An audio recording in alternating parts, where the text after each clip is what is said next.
నట జీవితంలో, నిజ జీవితంలో తను అనుకున్నది సాధించిన నటుడు నటభూషణ శోభన్ బాబు.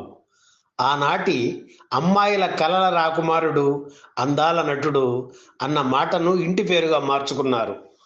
ఆయన అసలు పేరు ఉప్పు శోభనా చలపతిరావు. కృష్ణా జిల్లా చిన్న నందిగామ గ్రామంలో 1937 జనవరి 14న పుట్టారు. ఆయన నట జీవితం చాలా ప్రత్యేకం. ఇద్దరు భామల మధ్య నలిగే పాత్రల్లో పలుమార్లు కనిపించి అలరించింది ఆయనే. నుదుటి మీద రింగు పడేలా హెయిర్ స్టైల్ సెట్ చేసుకుని నాటి యువతరం ఫాలో అయ్యేలా చేశారు శోభన్ బాబు. 3 దశాబ్దాల పాటు ప్రేక్షకుల్ని అలరించారు. 3 తరాలకు ఆరాధ్య దైవంగా నిలిచారు. వృత్తిని, ఆంతరంగిక జీవితాన్ని విభజించడం చిత్ర పరిశ్రమలో ఎంత మాత్రం సాధ్యం కాదు.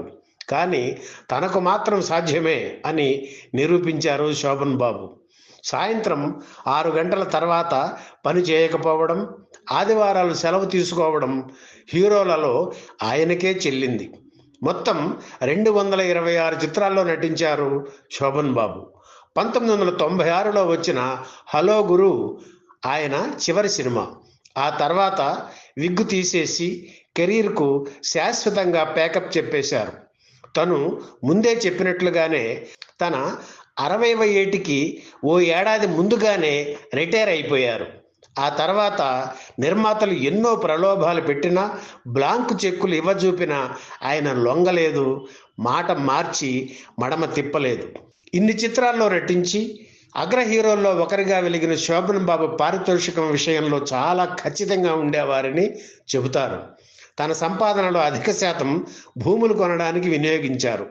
ఖాళీ స్థలం ఆయన కంటపడితే తను కొనడమో లేక సన్నిహితులతో కొనిపించడమో చేసేవారు. ఒక్కో సినిమాకి ఆయన ఎంత పారితోషికం తీసుకునేవారో ఈ వీడియోలో చూద్దాం. కెరీర్ ప్రారంభంలో నిర్మాతలు ఎంత ఇస్తే అంత తీసుకునేవారు శోభన్ బాబు. పారితోషికం ఇవ్వకుండా ఎగ్గొట్టిన నిర్మాతలు ఉన్నారు. చాలీ చాలని సంపాదనతో సంసారాన్ని నడిపేవారు శోభన్ బాబు. ఆయనకు తొలిసారిగా అత్యధిక పారితోషికం లభించింది సుమంగళి చిత్రానికి. అందులో ఆయన ఒక్క పాటలో మాత్రమే కనిపిస్తారు. మొత్తం సినిమాకు అగ్ర హీరోలు 40,000 రూపాయలు తీసుకునే ఆ రోజుల్లో శోభన్ బాబుకి 5,000 ఇవ్వడం విశేషం. ఇది చాలా పెద్ద మొత్తమని చెప్పనక్కర్లేదు. హీరోగా తను నటించిన వీరాభిమన్యు చిత్రానికి 5,000 తీసుకున్నారు శోభన్ బాబు. 1969లో వచ్చిన బంగారు పంజరం చిత్రానికి 15,000 ఇచ్చారు. చెన్నైలోని మెహతా నగర్లో శోభన్ బాబు 1,00,000 రూపాయల ఖర్చుతో ఇల్లు కట్టుకున్నారు. 14,000 అప్పు చేశారు. కానీ ఆ ఇల్లు కట్టిన వేళా విశేషం బాగుండి మానవుడు దానవుడు చిత్రం వచ్చింది.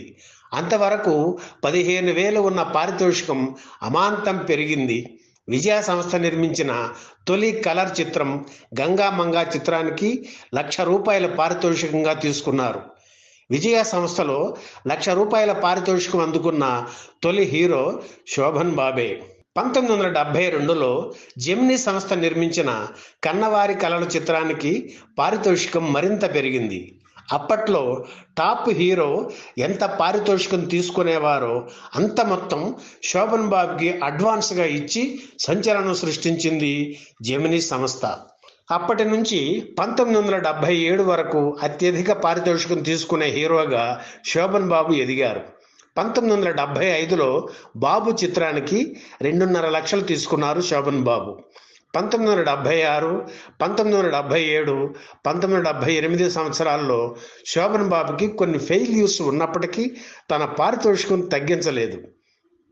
తన నటనా సామర్థ్యం మీద ఉన్న నమ్మకం అది, అంతేకాని డబ్బు మీద ఆశ కాదు. 1978లో వచ్చిన మంచి బాబాయ్ చిత్రానికి 8 లక్షలు తీసుకున్నారు.